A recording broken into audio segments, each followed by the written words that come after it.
Hello friends, आज मैं आपके सामने जिस म्यूचुअल फंड की बात करूंगा तो देखिए एक्सिस स्मॉल कैप से रिलेटेड काफ़ी सारे लोगों के डाउट आ रहे थे कि भाई सीकेटी जी ये बताओ कि कैसा फंड है। तो चलिए वन बाय वन करके बात करेंगे और इन डेप्थ एनालिसिस करने की चेष्टा करेंगे। इसके साथ साथ मैं ये भी बात करूंगा जितने भी इस चैनल पर कमेंट आए हैं ज़्यादा से ज़्यादा कमेंट उठाने की चेष्टा यहाँ से करूंगा। तो जुड़े रहिए सीकेटी स्टॉक मार्केट न्यूज़ चैनल के साथ, चैनल को सब्सक्राइब कर देना। एक साल में रिटर्न की बात करेंगे तो 23.99% के CAGR यानी कि कंपाउंड म्यूचुअल फंड की खूबसूरती होती है कि यहाँ पर आपको रिटर्न चक्रवर्ती ब्याज की तरह मिलता है, यानी कि कंपाउंडिंग होती रहती है और अप्रोक्सीमेटली 24% का CAGR ये दिखा रहा है कि भाई साहब दम तो है इस फंड के अंदर। और क्या चाहिए यार, माता लक्ष्मी, कुबेर जी और गणेश जी का इतना आशीर्वाद मिल रहा है कि एक साल में 24% का रिटर्न, और क्या चाहिए इन्वेस्टर्स को। सही नहीं है, बिल्कुल सही है मेरे भाई। 3 साल में बात करेंगे तो 34.58% का CAGR, 5 साल में बात करेंगे 26.42% का CAGR और मैक्सिमम बात करेंगे 24.70% का CAGR ये दिखा रहा है कि मेरे भाई इस फंड के अंदर ट्रस्ट है। फिर भी अगर किसी इन्वेस्टर को ऐसा लगता है कि ये फंड अच्छा नहीं है या उसके हिसाब से ऐसा लगता है कि उसके हिसाब से XYZ फंड अच्छा होना चाहिए, मेरे मित्र देखिए आपके लिए हो सकता है वो फंड अच्छा हो, पर जरूरी नहीं है कि वो फंड हर इंसान के लिए अच्छा हो। एक्सिस स्मॉल कैप किसी एक के लिए अच्छा हो सकता है, जरूरी नहीं है कि SBI स्मॉल कैप सबके लिए अच्छा हो। ठीक है, तो इस वजह से मैं ये चाहूंगा कि जब भी आप फंड मैनेजर से बात करें, किसी भी म्यूचुअल फंड को सेलेक्ट करें, तो एटलीस्ट फंड मैनेजर से जरूर बात करें। क्यों? क्योंकि वो आपके लिए क्या अच्छा है वो फंड मैनेजर को आपसे ज़्यादा अच्छे से उसको पता है। नेट एसेट वैल्यू की बात करेंगे, 87 रुपये का इसका NAV चल रहा है। और देखिए यहाँ से कितना टाइम देख चुका है ये फंड, पिछले 10 सालों का मैंने डेटा उठाया था। इसके बाद इसके साथ साथ ये चार्ट देखो आप, कि आप डरा मत करो। एक बार मेरे पास व्हाट्सएप मैसेज पर एक क्लाइंट का मैसेज आया कि सर ये देखिए कि किस तरीके से हमारा एक बार निगेटिव हो गया। तो मैंने सिंपल से कहा देखिए ये शेयर मार्केट और म्यूचुअल फंड का नेचर ही यही है कि देखिए रिटर्न कितना यहाँ पर फ्लक्चुएट होता है। ये देखो 22 का NAV चल रहा है यहाँ से ना, फिर 23 पर चला गया, उसके बाद देखो फिर से गिर के 21 पे आ गया। तो ये रिटर्न है भाई। 10-20% तो गिरेगा ही गिरेगा आपका पैसा, ये तो आप मान के चलना। तभी आप शेयर मार्केट में पैसे लगाओ या म्यूचुअल फंड में पैसे लगाओ, ये आपका ये मान के चलना फ्लक्चुएट तो होता ही है। इवन मैं दिल से बताऊं भाई साहब, अंदर पता करना जाके, जो आपकी फिक्स डिपॉजिट होता है ना, वो भी FD का रिटर्न भी फ्लक्चुएट होता है। बस ये आपको क्यों नहीं पता चलता, क्योंकि बैंक के पास आप जाते हो 1 साल के आखिरी में। वैसा ही कुछ आप म्यूचुअल फंड के साथ भी करो। अगर आप हैम्पर हो जाते हो रोज रोज रिटर्न को देख के, तो एटलीस्ट कुछ दिन के लिए अपने म्यूचुअल फंड को ना देखें, और यकीन मानना जब भी देखोगे तो पॉजिटिव ही देखने को मिलेगा, क्योंकि शॉर्ट टर्म में नॉइजेज रहते हैं भाई। वैल्यू रिसर्च ने इसको 5 आउट ऑफ 5 रेट किया है, और ये काफी दिनों बाद मुझे ऐसा फंड लगा है जो रिटर्न को भी दर्शाता है। अभी आप एक्सपेंस रेशियो बाकी भी चीजें दिखेंगे तो जस्टिफाई करता है कि 5 आउट ऑफ 5 भाई इसको नहीं देंगे तो किसको देंगे। इसके साथ साथ श्रेयस दिवालकर साहब और मयंक हयानकी साहब आपके पैसे को मैनेज करके चल रहे हैं। फंड मैनेजर का क्वालिफिकेशन और इनका एक्सपीरियंस आप वीडियो को पॉज करके आसानी से पढ़िएगा। भाई साहब क्या ताबड़तोड़ तरीके वाला इनका एक्सपीरियंस और इनका रिटर्न देखने को साफ साफ देखने को मिल रहा है। अब एब्सोल्यूट रिटर्न की बात करेंगे तो 3 महीने में 7.92% का एब्सोल्यूट रिटर्न है, 6 महीने में 26.16% का है, 1 साल में देखो 23%, 23.99% का। 3 साल में पैसे को डबल कर दिया, ना कि डबल कर दिया बल्कि 1 लाख रुपए को 1,43,000 रुपए बना दिया। 5 साल में देखो 1 लाख रुपए को 2,23,000 रुपए बना दिया। और इन्वेस्टर्स को क्या चाहिए, देखिए रिस्क आपका वेरी हाई रहता है, क्योंकि आपका पैसा अल्टीमेटली भाई इक्विटी के अंदर पैसा लगता है। जो बात है बिल्कुल साफ है, अल्टीमेटली आपका पैसा शेयर मार्केट के अंदर आता है। इसका मतलब अगर किसी भी एक शेयर में आप पैसा लगाते हो तो रिस्क आपका हाई हो जाता है, क्योंकि शेयर मार्केट हर रोज वॉलेटाइल रहता है। आज मैं आपके सामने जिस फंड की बात कर रहा था उसका नाम है axis small cap fund direct plan growth. बहुत ही अच्छा फंड है, बहुत ही जबरदस्त फंड है। अभी तक आपने क्या क्या चीजें देखी, फंड मैनेजर का क्वालिफिकेशन देखा, एक्सपीरियंस देखा और रिटर्न देखा, और सभी बिल्कुल झकास तरीके से आपको देखने को मिले हैं। 15,847 करोड़ का इसका एसेट साइज है, जो कि दिखा रहा है कि भाई साहब क्या ताबड़तोड़ तरीके वाला एसेट साइज भी, यानी कि इन्वेस्टर्स का ट्रस्ट भी इस फंड के अंदर है। 0.55% का ये एक्सपेंस रेशियो चार्ज करके चल रहा है, यानी कि बहुत छोटा सा एक्सपेंस रेशियो आपके हिस्से में जाता है। इसका मतलब है कि भाई रिटर्न आपको ज्यादा देखने को मिलेगा। 0.09% का कैश होल्ड करके चल रहे हैं, वो भी नेगेटिव में, यानी कि ओवरड्राफ्ट है। Nifty small cap 250 total return index को ये बेंचमार्क के तौर पे फॉलो करते हैं। अगर कोई विचार कर रहा है कि भाई एक्सिस स्मॉल कैप के अंदर हमें लमसम करना है तो किस तरीके से करें, तो ये बेंचमार्क आपके पास जिस भी ब्रोकर के पास अकाउंट है तो आप सिंपल है, जो स्टॉक्स वाला कॉलम होता है वहां पे सिंपल टाइप करना निफ्टी स्मॉल कैप 250, तो आपको एक बेंचमार्क नजर आ जाएगा। जिस दिन वो बेंचमार्क 2% से ज्यादा का गिर जाए तब आप यहां पे विचार कर सकते हो कि लमसम करने के लिए। ठीक है, और 12 महीने के अंदर निकलने की चेष्टा करोगे तो आपसे 1% का एग्जिट लोड ले लिया जाएगा। ठीक है, इसके साथ साथ अगर मैं बात करूं कुछ और चीजों की, यहां से बात करेंगे किन किन सेक्टर्स में आपका पैसा लगा रहता है। देखिए सबसे ज्यादा इन्होंने हेल्थ केयर को टारगेट किया। ये काफी दिनों बाद एक ऐसा फंड मिला है जिन्होंने हेल्थ केयर के अंदर इतना बड़ा दाव मार रखा है। वैसे जनरली आपने देखा होगा कि अगर आप मेरे इन डेप्थ एनालिसिस वाले वीडियो देखते हो तो वहां पर सबसे ज्यादा जो असेट मैनेजमेंट कंपनी दाव लगाती है या तो फाइनेंशियल पे दाव लगाएगी या वो टेक्नोलॉजी पे लगाएगी। इन्होंने सबसे ज्यादा हेल्थ केयर पे दाव लगा रखा है, वो भी 12% का। फाइनेंशियल की बात करेंगे, इसके साथ साथ chemical, capital goods, technology, construction, automobile, metals and mining, consumer staples, material, consumer discretionary और सर्विसेज, डाइवर्सिफाइड है कुछ। उसके साथ साथ टेक्सटाइल जैसे कुछ दिग्गज सेक्टर्स में आपका पैसा पैसा पड़ा रहता है। बात करेंगे किन किन शेयर्स में आपका पैसा पड़ा रहेगा। देखिए Narayana Hrudayalaya, Birla soft, TI financial holdings limited, Krishna institute of medical sciences, brigade enterprise, galaxy surfactant, CCL product, fine organic, can fin homes, blue star, CI automotive, JK Lakshmi cement, orient refractories, Chemplast Sanmar, JB chemicals and pharmaceutical, Ahluwalia contract, MTAR technology, Grindwell Norton, craftsman automation, persistent systems, Vesuvius India, data pattern भाई IPO आया था और मुझे मिल गया था, 450 के आसपास listing थी, अभी 2000 रुपये के ऊपर प्राइस चल रहा है। अच्छी बात पता है कि अभी 2 साल भी नहीं हुए हैं complete. Vesuvius India, data pattern, Kaynes technology, Tata motors. इसके साथ साथ ये गुड न्यूज़ और है कि अभी मेरा फिर से एक आईपीओ लगे। भाई ईश्वर का इतना आशीर्वाद है, बाबा महादेव, भगवान विष्णु, माता लक्ष्मी, इसके साथ साथ अयप्पा जी का इतना आशीर्वाद है, हर 2-3 के बाद एक आईपीओ लग जाता है। और पता है इससे भी इंपॉर्टेंट बात पता है क्या है, मैं एक ही लॉट लगाता हूँ, 75 डीमेट नहीं लगाता, एक ही लॉट एक ही डीमेट से डालता हूँ। लगता है लगे, नहीं तो ठीक है जो भी है, ठीक है, पर फिर भी ईश्वर का आशीर्वाद है जो मुझे मिलता है। अभी जीएसडब्ल्यू इंफ्रास्ट्रक्चर का आईपीओ लग चुका है और मैं फिलहाल होल्ड करने वाला हूँ, बाकी देखते हैं कैसा होता है।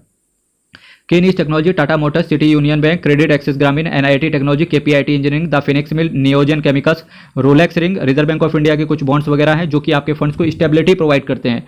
Mrs Bectors food specialities limited, PB fintech, इसके साथ साथ Carborundum universal, orient electric, Minda corporation, JK cement, PNC infratech, Sundaram finance और Sudarshan chemical, Sona BLW, precision forgings, इसके साथ साथ Sansera engineering, KNR construction, MAS financial services, SGS enterprise, Heidelberg cement, Deepak fertilisers and petrochemical corporation. अगर कोई share market में इन्वेस्ट करता है तो आज ही उसे केवल एक काम करना चाहिए। क्या काम करना चाहिए?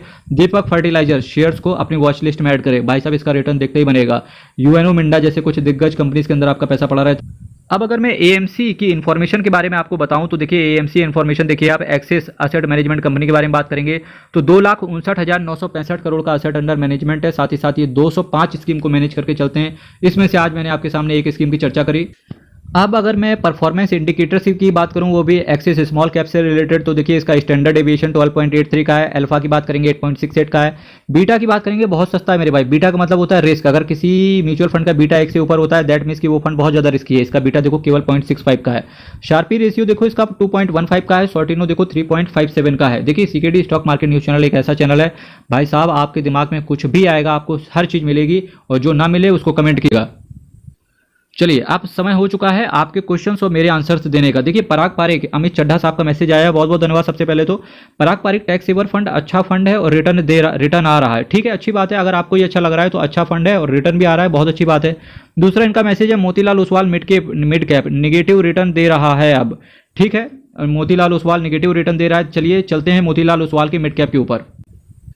ये रहा एब्सोल्यूट रिटर्न किसका? मोतीलाल ओसवाल मिड कैप का। 3 महीने में देखो 7.80% का, 6 महीने में 27.44% का। तो बात ही नहीं करते भाई। नेगेटिव रिटर्न तो अभी भी मुझे नहीं दिखा। चलिए अब ऊपर और चलते। ये देखिए आपको क्या दिख रहा है, ये मोतीलाल बड़ा बड़ा सा लिखा है Motilal Oswal mid cap fund direct growth. इसके साथ साथ इसका एनएवी 70 का है। रिटर्न चलिए देख लेते हैं। 1 महीने का देखते हैं सबसे पहले। 1 महीने में देखो 0.24% का दिखा आपको। 3 महीने में देखो 7.80% का। 1 महीने में 0.24% का। भाई निगेटिव तो मुझे नहीं दिख रहा किसी भी तरीके से यहाँ से। तो अमित साहब केवल मैं आपसे इतना कहना चाहूंगा यहाँ पे शेयर मार्केट इतना भी आसान नहीं है जितना इजी आजकल डीमेट खुल जाता है ना उतना आसान नहीं है शेयर मार्केट। अब अगर आप केवल पता है 15-20% अगर नीचे भी आपको दिख जाए और अगर आप उसको बोलते हो कि ये नेगेटिव रिटर्न दे रहा है, ठीक है ये तो फिलहाल पॉजिटिव था मोतीलाल ओसवाल का मिड कैप का। इवन अगर मैं कहता अगर मुझे ये माइनस का 15% भी दिख जाता फिर भी मैं ये बोल देता कि मेरे भाई ये नेगेटिव नहीं दे रहा है, एटलीस्ट थोड़ा सा वेट करो। क्यों? क्योंकि शेयर मार्केट फिर आपके लिए है ही नहीं। ठीक है तो आप ये मान के चलना अगर आप म्यूचुअल फंड के अंदर इन्वेस्ट करते हो इसका मतलब ये मत समझना कि आपके अंदर एफडी के अंदर पैसा हो गया जहां पर रिटर्न आपको कंपलसरी मिलना है। मेरे भाई फंड मैनेजर को रिटर्न देने के लिए एटलीस्ट एक वक्त चाहिए होता है। तो कृपया करके फंड मैनेजर के एंगल से भी एक बार आप सोचा करें। जब आप किसी म्यूचुअल फंड को खरीदते हो इसका मतलब है बहुत सारी कंपनी आपने खरीद रखी हैं। अगर आप धंधा कर रहे होंगे या अगर आप जॉब पर हैं आप ये मान के चलना कि भाई एटलीस्ट हमें 9 से 5 का एक टाइम परफॉर्म करना होता है उसके बाद ही हमारे हाथ में पेमेंट आता है। तो वैसे ही आप उसी एंगल से उसी मेहनत से सामने वाले के पॉइंट ऑफ व्यू से भी आप एक बार देखो। तो Motilal Oswal mid cap negative return दे रहा है? बिल्कुल नहीं दे रहा है मेरे भाई। रिटर्न मैंने आपको प्रूफ करके भी दिखाया। तो एटलीस्ट ये दोनों चीज़ें आपके अंदर क्लियर हो गई होंगी। तो एटलीस्ट आप ये शायद बताना चाह रहे होंगे कि पराग पारिक टैक्स सेवर एक अच्छा फंड है। डेफिनेटली ये आपके लिए अच्छा फंड हो सकता है। जरूरी नहीं है कि ये सामने वाले के लिए भी एक अच्छा फंड हो। क्योंकि अगर आपको कोई बीमारी है या 4 लोगों को कोई बीमारी लगी है तो डॉक्टर ये जरूरी नहीं है कि सेम टाइप का इंजेक्शन चारों लोगों को लगा दे, क्योंकि उसका टेम्परेचर चेक होने के बाद ही इंजेक्शन लगेगा। इसी वजह से मैं बोलता हूं कि किसी भी म्यूचुअल फंड के अंदर जब भी इन्वेस्ट करो तो एटलीस्ट फंड मैनेजर से जरूर संपर्क करना। अब ये क्वेश्चन आ गया है ऋषभ राज जी का, बड़ा अच्छा मुझे मैसेज लगा, बड़ा प्यारा मैसेज लगा। जो जेन्युइन क्वेश्चन है भाई उन्हें उठाने चाहिए, मैं उठाता हूँ यहाँ से। सीकेडी भाई ऋषभ राज जी बहुत बहुत धन्यवाद मैसेज करने के लिए। इन्होंने लिखा है quant multi cap versus HDFC multi cap fund. देखिए पता है ऋषभ राज जी, इसका हालांकि वीडियो आपको मिल चुका होगा इनका दोनों का कंपेयर के विषय में। दोनों में कोई कंपेयर नहीं है। क्यों कंपेयर नहीं? क्योंकि क्वांट मल्टी कैप के पास एक इतिहास है बताने को, और एचडीएफसी मल्टी कैप के पास कोई इतिहास ही नहीं है। एक्चुअली क्वांट मल्टी कैप तो नहीं बोलेंगे, इसको बोलेंगे क्वांट एक्टिव फंड, क्योंकि ये आपको जब मिलेगा तो क्वांट एक्टिव फंड के नाम से मिलेगा। ठीक है, तो दोनों में कोई कंपेयर ही नहीं, क्योंकि क्वांट एक्टिव फंड का एक इतिहास है और वहीं एचडीएफसी मल्टी कैप एक नया है। ठीक है, नया फंड है। रिटर्न के मामले में आप कंपेयर करने की चेष्टा करोगे तो देखिए, अगर आपके पास क्वांट के सारे ही फंड अच्छा रिटर्न दे रहे हैं, अगर आपके पास क्वांट के ना एक या एक से ज्यादा फंड है, तब आपको क्वांट का मल्टी कैप फंड या एक्टिव फंड अवॉइड कर देना चाहिए, फिर आपको एचडीएफसी मल्टी कैप पे चले जाना चाहिए। अगर आपके पास क्वांट का एक भी फंड नहीं है तो डेफिनेटली, अगर मैं दोनों की बात करूंगा तो भाई साहब क्वांट मल्टी कैप का तो कोई टक्कर ही नहीं है। फिर भी अल्टीमेट डिसीजन आपको लेना है, क्योंकि पैसा आपका है। अब अगर मैं नेक्स्ट डाउट उठाऊं तो देखिए, अविन कुमार साहब 143 का मैसेज है, क्या है axis small cap fund direct growth कैसा फंड है? भाई बहुत बढ़िया फंड है, इसका भी वीडियो आपको मिल चुका होगा। एक्सिस स्मॉल कैप फंड सही बताएं तो रिटर्न बहुत अच्छा है, आपको 2-4% हो सकता है। कोई कह दे कि क्वांट स्मॉल कैप बहुत अच्छा है, या कोई बोल दे कि आपसे कि एसबीआई का स्मॉल कैप बहुत अच्छा है, पर मैं दिल से बताऊं 2-4% के लिए ना आपको किसी भी फंड को इग्नोर करने की जरूरत है नहीं। अगर आपके पास एक्सिस स्मॉल कैप है, बहुत अच्छा फंड है, रिटर्न अच्छा दे रहा है, एक्सपेंस रेशियो अच्छा है, फंड मैनेजर का क्वालिफिकेशन अच्छा है, बहुत अच्छा फंड है ऑल इन ऑल। मोहित यादव जी का मैसेज है, प्लीज प्लीज प्लीज मत लगाया करो यार, बस भाई बहन है, बस सब हम लोग सब ठीक है। Please review my wife portfolio. ठीक है, पराग पारिक का फ्लेक्सी कैप है इनके पास, एसबीआई का मिड कैप है, एक्सिस का स्मॉल कैप है, कैनरा रोबेको का स्मॉल कैप फंड है, हर जगह 4,000 रुपये लगाए, हर महीने के एसआईपी कर रहे हैं, साथ साथ 10% का टॉपअप भी कर रहे हैं, बहुत बढ़िया। ठीक है, 10% की जगह 7% भी करते तो भी कोई दिक्कत नहीं है। ठीक है, बात करते हैं पराग पारिक के फ्लेक्सी कैप की, बहुत अच्छा फंड है, कोई दिक्कत नहीं है यहाँ से। एसबीआई के मिड कैप फंड की, बहुत अच्छा फंड है। एक्सिस के स्मॉल कैप की बात करेंगे, बढ़िया फंड है। कैनरा रोबेको के स्मॉल कैप फंड की बात करेंगे, अच्छा फंड है। ठीक है, अगर मैं आपकी स्थिति को देख के फंड का रिव्यू नहीं कर रहा हूं, मैं म्यूचुअल फंड को देख करके उसके फंड का रिव्यू कर रहा हूं। ये जितने भी फंड हैं बहुत अच्छे फंड हैं, सभी अच्छा रिटर्न फिलहाल अच्छा दे रहे हैं। ठीक है, किसी भी फंड के अंदर आप हो मेरे भाई, एक बार उसका रिव्यू जरूर कराएं। नहीं करवा पा रहे हैं तो चैनल पे कमेंट कर दीजिएगा, हो सकता है कि लकी विनर में आपका भी नाम नेक्स्ट वीडियो में निकल के आ जाए। मेरे भाई चैनल को सब्सक्राइब कीजिएगा, वीडियो को लाइक कीजिएगा। कल फिर आपके साथ मिलेंगे सेम टाइम सेम चैनल, कुछ नए डाउट्स को लेकर के, कुछ नए म्यूचुअल फंड्स के साथ, कुछ नए शेयर्स की चर्चा करेंगे। हर हर महादेव, अयप्पा शरणम, हरि शरणम, बहुत बहुत धन्यवाद।